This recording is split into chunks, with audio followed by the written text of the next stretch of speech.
Hello बच्चों, let's read this question. This question says that in the question two statements are given as statement 1 and statement 2. तो basically इस question में हमें दो statements given है, statement 1 and statement 2.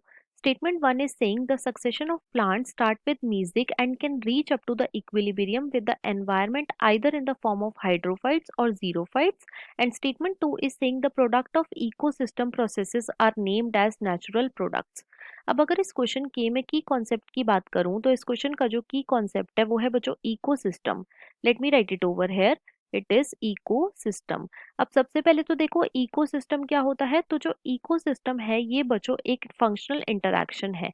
ये क्या है? ये एक फंक्शनल इंटरैक्शन है।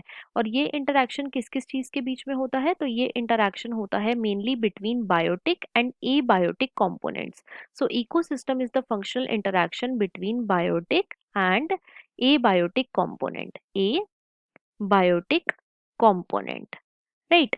अब देखो जो प्लांट्स होते हैं, जो हमारे ग्रीन प्लांट्स होते हैं, उनका जो सक्सेशन होता है, प्लांट्स का जो सक्सेशन होता है, ये बच्चों कहाँ से स्टार्ट हो सकता है? ये या तो स्टार्ट होता है वेट एरिया से, वेट एरिया से मतलब कि वाटर से, या फिर ये स्टार्ट होता है बच्चों ड्राई एरिया में, राइट? ड्राई एरिया में जो सक्सेशन होता है प्लांट का उसे हम बोलते हैं जीरार्क कंडीशन। और जो वेट एरिया में अगर प्लांट्स का सक्सेशन हो तो उसे हम बोलते हैं हाइड्रार्क, राइट? अब प्लांट का सक्सेशन चाहे वेट एरिया में हो या फिर ड्राई एरिया में हो, ये बच्चों जाके लीड करता है टू द मीजिक कंडीशन। ये कहाँ पे लीड करता है? Music condition. मीजिक कंडीशन का मतलब होता है बच्चों medium water condition. It is medium water condition. तो गिवन क्वेश्चन में जो हमारी स्टेटमेंट 1 है ये बिल्कुल इनकरेक्ट है। क्यों? क्योंकि यहाँ पे हमें बोल रखा है कि सक्सेशन ऑफ प्लांट जो है ये स्टार्ट होता है विद मीजिक कंडीशन। तो ये हमारा इनकरेक्ट हो गया। क्यों?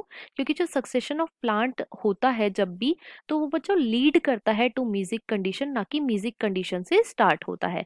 तो इसीलिए स्टेटमेंट 1 जो है ये इनकरेक्ट है।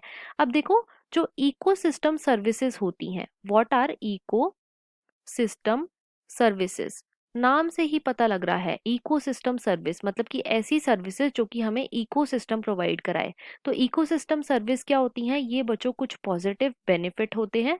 These are some positive benefit, या फिर हम बोल सकते हैं प्रोडक्ट, जो कि हमें कौन प्रोवाइड कराता है? जो कि हमें प्रोवाइड कराता है इकोसिस्टम, राइट?